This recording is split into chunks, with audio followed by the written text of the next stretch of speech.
estamos de nuevo por ahí esperando, ¿no? A ver qué pasa.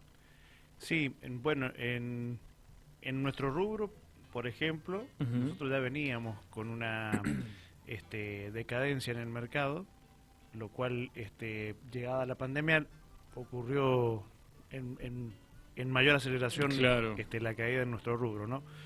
Esto se debió por ahí también a políticas mal tomadas, quizás, como lo fue la nueva ley de alquileres, que bueno, vino un poco a perjudicar el mercado, tanto sea locatario como locador. ¿Por qué? Porque hoy nos encontramos con un gran déficit habitacional Ujú. eh, por la parte privada. Eh, Hoy si dijéramos de alquilar una casa tipo, dos habitaciones, un baño, cocina, comedor, tenemos en espera prácticamente alrededor de 20 familias por cada inmobiliaria que hay en San Rafael. Es muchísima la demanda que hay sobre esos inmuebles Ujú. y la poca oferta que tenemos en el mercado, lo cual significa que cuando se desocupa una propiedad, por más que tenga un precio, Alguien lo termina viene, alquilando. viene a Claro, jugar un poco la oferta claro, y la demanda y claro. alguien lo termina de alquilar, como bien decís vos. Claro. Yo recuerdo que antes de hablar antes de que existiera la ley, ¿no? Los inquilinos a veces pedían que existiera algo que lo regulara, Exacto. y del otro lado también se hablaba de algo que lo regulara. Pero me acuerdo que cuando apareció el proyecto, ¿no? Y que se estaba debatiendo, vos aquí mismo, ¿no? Lo decías, que había cosas que ustedes habían hablado desde corredores inmobiliarios, desde los que están en el paño, digamos, los que están en Exacto. el día a día, Sí, sí, sí. habían dado algunas, digamos, sugerencias de cómo podía llegar a ser y la mejor forma en que podía ser, pero bueno, no fueron escuchados. No fuimos escuchados en ese momento y en realidad de todo el proyecto que se aprueba o que actualmente está vigente, solamente se piden dos puntos fundamentales, que una es el plazo, Ujú. bajarlo de los 3 años a los dos, para crear una mayor certidumbre en el mercado. ¿Por qué? Ujú. Porque hoy con tanta inflación que tenemos en el país es impredecible poder regular. Hoy estamos hablando con esta ley en vigencia, estamos hablando del 64,67% el aumento Ujú. para este mes de septiembre, lo cual significa que es muchísimo, muchísimo, y los sueldos no fueron incrementados de tal No, forma. no, no, no. Entonces, lo que pedíamos es eso, que bajaran la cantidad de tiempo de los 3 años que hoy actualmente tienen los contratos a 2 años, y lo otro era que desapareciera RIPTE e IPC, que es una fórmula Ujú. conjugada a través de lo que es salario e inflación, eh, y intervenido por el gobierno. Pedíamos que esto no ocurriera y que las partes pudieran tener la libertad como antes de poder negociar esos contratos Sí, y dejar negociar el porcentaje, por ejemplo, exactamente. y negociar la cantidad de tiempos. Y antiguamente lo hacíamos en relación a las paritarias también. Ujú. Si vamos años para atrás, nos manejábamos con si bien eran semestrales, pero nos Ujú. manejábamos con un índice muy bajo, entre el 12 y el 15% cada semestre. Claro. Es decir, tenías un 30% Anual. anual contra un 65% que hoy te está marcando. Es muchísima la diferencia, ¿no? Ujú. Ujú. Sí, pero el tema es que vos, en cuando lo podías hacer con el dueño, ¿no? Y que podías hablarlo con la inmobiliaria, con el dueño, con lo que sea, tenías la facilidad de sentarte ahí cara a cara, conocerte y ver más o menos, mira, yo puedo hasta acá, bueno, pero lo que necesitamos, y era otra forma, ¿no? Ahora es esto No le sirve o qué ninguna hacemos, de ¿no? las dos partes. ¿Por qué? Claro. Porque al inquilino se le hace muy difícil estos escalonamientos Ujú. anuales, pasar de un 40% a un 65% Claro. en un año es muchísimo. Y para el propietario tampoco le sirve, porque si bien ahora respira el propietario, va a respirar 1 o 2 meses. Luego, la misma inflación le vuelve a comer ese ingreso que él Ujú. tiene seguramente para su vida cotidiana, ¿no? Ujú. Eh, y eso hace que, bueno, los inversores hoy por hoy decidan no hacer inmuebles para darlos en locación. Por eso hay tanta Tanta demanda. demanda y poca oferta. Ujú. Hoy construir es muy caro. Para el que está construyendo lo debe saber perfectamente. Ujú. Los elementos que se utilizan para la terminación de las propiedades, como por ejemplo un termotanque, un calefactor, una cocina, hoy esos artefactos están carísimos, y sumado a que los alquileres no se puede digamos, sacar el rédito necesario, esa persona, ese inversor termina perdiendo dinero. Tiene el capital, pero no tiene la rentabilidad que tenía otros años. Claro. Supongamos que esto nosotros volvemos, ¿no?, al régimen anterior. ¿De cuánto porcentaje podríamos estar hablando, por ejemplo, de un alquiler? ¿Semestral, anual? Que semestral, te digo, como persona que a veces alquila, me conviene mucho más el semestral que el anual a veces. Yo creo que va en relación también, como antes lo hacíamos, conforme las paritarias arreglaban, entonces uno tenía un índice cómo guiarse y cómo iba a ser ese año, ¿no? Claro. Y en función a eso, las cuentas salían muy parejas. No había... Que ponerle hubo un 25% a los 6 meses, bueno, claro, lo acomodamos a ese porcentaje y nada más. Exactamente. Yo creo que tendría que ser un poco más bajo por el tema de los salarios. Hoy los salarios no están incrementados en un 50%. Entonces, la canasta familiar también tiene su efecto, el costo de vida tiene su efecto. Entonces, todo esto hace un mix para el cliente y por ahí se encuentra con que no puede pagar ese alquiler y tiene que achicarse, bajarse de esa casa a un departamento, y si está en un departamento, irse a otro más chico o bien reubicarse con los padres nuevamente, que es lo que nos ha pasado el último tiempo y hemos notado en el mercado, ¿no? Claro, la gente se vuelve a la casa de los padres y no paga alquiler. Y lo que pasa es que el ingreso es uno solo, el dinero es uno solo, lamentablemente. Entonces, y las cuentas por ahí se acrecentan y bueno, tienen que buscarle la solución. Vos me hablabas de un déficit recién, me hablabas de una estadística directamente, ¿no? ¿De cuántas familias estamos hablando, por ejemplo, hoy en día que alquilan, o sea, de inmuebles que están para alquilarse o alquilados? Aquí en San Rafael. En San Rafael nada más. Y en San Rafael tenés aproximadamente más de 10.000, 12.000 inmuebles dedicados, digamos, a lo que es la vivienda permanente. Antes habían muchos más. Muchos de los propietarios decidieron retirarlo del ofrecimiento, algunos los migraron a la venta, otros los migraron a turismo, entonces ahí tenemos una escasez bastante grande en lo que es la oferta, y sumado a esto que bueno, tampoco hay créditos hipotecarios que permita que aquel inquilino que puede pagar una cuota de alquiler sea en realidad la cuota del banco para su primera vivienda, ¿no? Para su propio techo. Entonces, sí, no, aparte el último crédito que hubo, el UBA, fue bastante... Sí, fue caótico porque... También le complica, por ejemplo, a alguien que nunca lo hizo, los indicios, ¿no? Y lo que ve y lo último que se hizo, tampoco le dará confianza, ¿no? Como para ir decir, bueno, sí, voy a ir a hacerlo. Está muy sujeto, digamos, a la economía que tiene el país y respecto de la inflación, muy parecido a la ley de alquileres. Es muy parecido. Entonces, bueno, ahí tenemos otra pauta donde claramente los sueldos no alcanzan a cubrir las expectativas de esa persona. Y esto por ahí merece que el gobierno desde algún punto pueda comenzar a hacer un guiño hacia el lado de la gente que realmente lo necesita, porque hoy tenemos muchas familias que buscan propiedades, buscan casas. La familia por ahí crece, llega el segundo o tercer hijo y tienen que tener un techo. Y otra cosa que por ahí tampoco está sucediendo, el IPB no está entregando propiedades tampoco.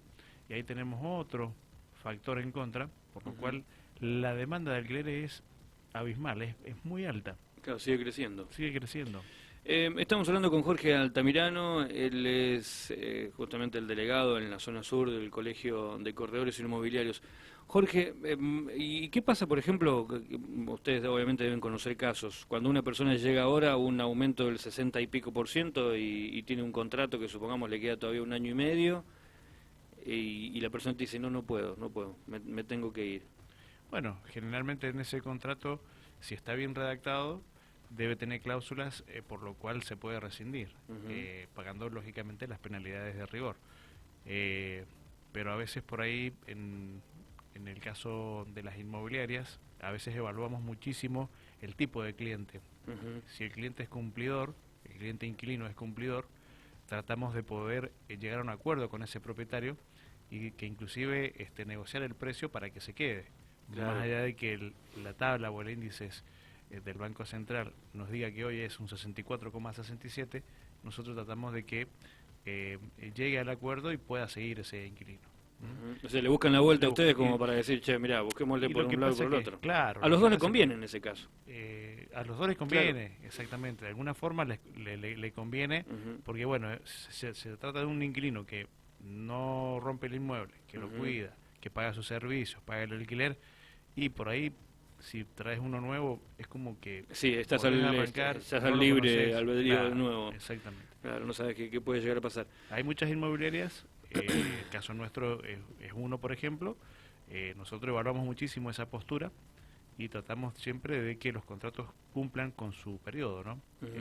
Porque lógicamente la gente tiene una necesidad, tanto inquilino como propietario, y dependen de esos dineros para poder saciar, digamos, sus necesidades básicas, lógicamente, ¿no?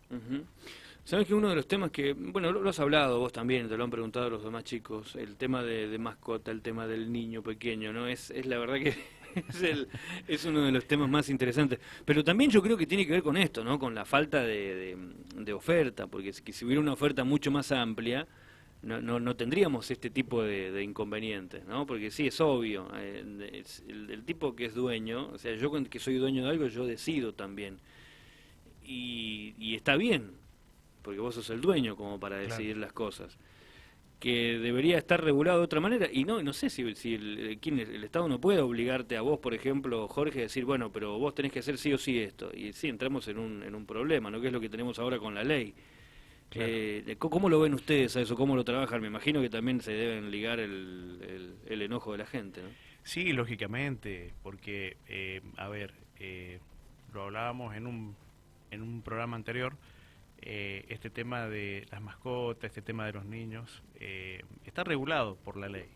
Lógicamente, a veces por ahí hacemos oídos sordos a estas cuestiones, pero está regulado y uno no puede prohibir que venga a vivir una familia cuando tenés una casa de 3 habitaciones, suponete.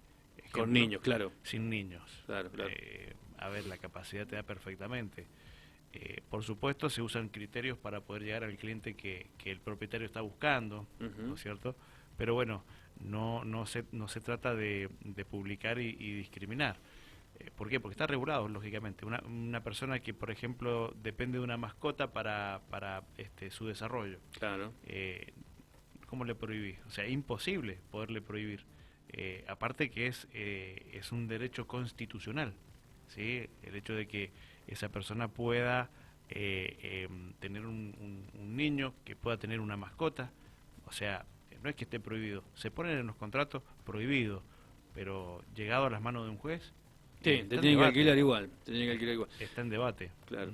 ¿Sabés que hace pocos días, quizás lo viste por allí en internet, que hubo una noticia que tuvo repercusión sobre una persona no vidente que no le quisieron alquilar, y aparecieron otros casos en esa publicación, en esa noticia, que decían lo mismo? Sí, a mí tampoco, yo también soy no vidente y también...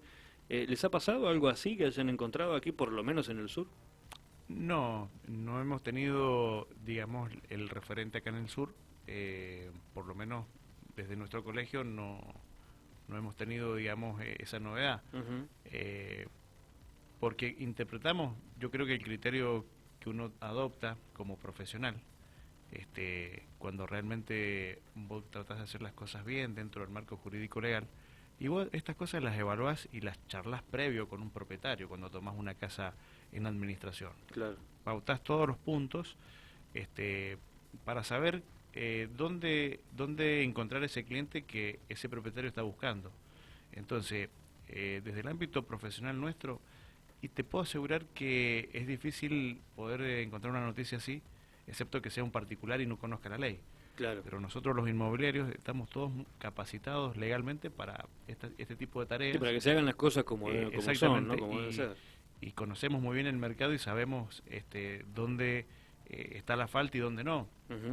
Entonces, de no ser que sea algún caso particular por ahí aislado del colegio, en nuestro caso como profesionales, no nos ha pasado.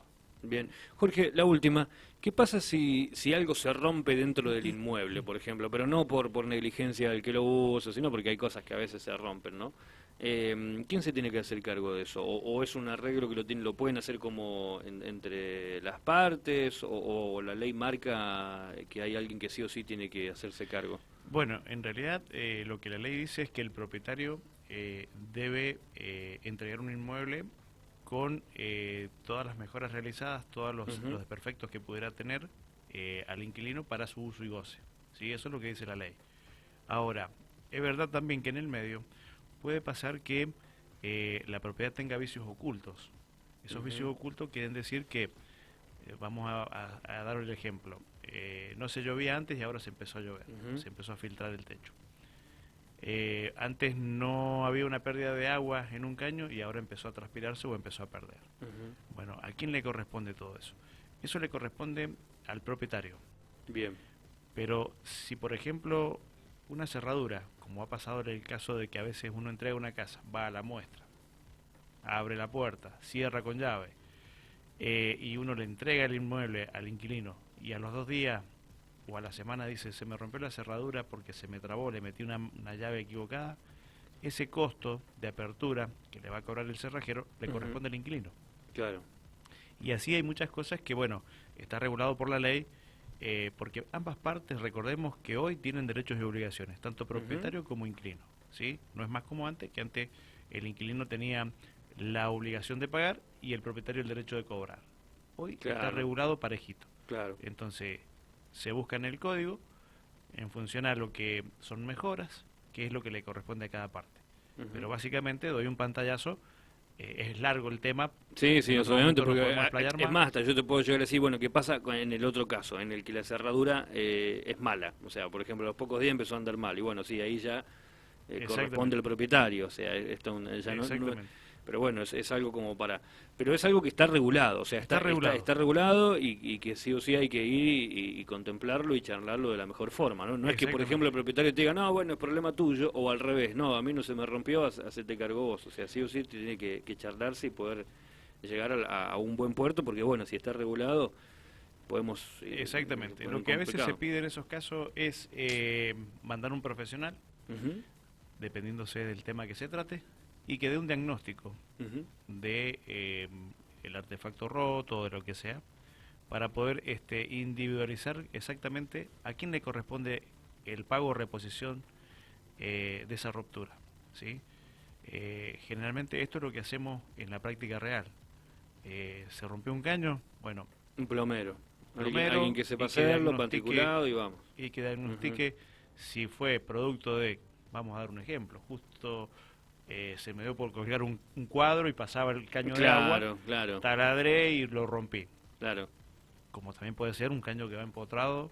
Sí, empezó a aparecer, arrancó a aparecer humedad y bueno. Y hay que reemplazarlo. Entonces, el plomero va a ser quien, en este caso, estamos hablando de cañería, el plomero va a ser quien nos da el diagnóstico de decir, esto tiene 40, 50 años, no sirve más. O esto fue perforado. Claro, entonces, fue negligencia de la persona que lo hizo. Claro, ahí entonces se deduce quién debe cubrir ese gasto, ¿no? Si propietario o inquilino. Jorge, gracias. Gracias a ustedes por la invitación, muy amable, Aquiles. Gracias. Jorge Altamirano, que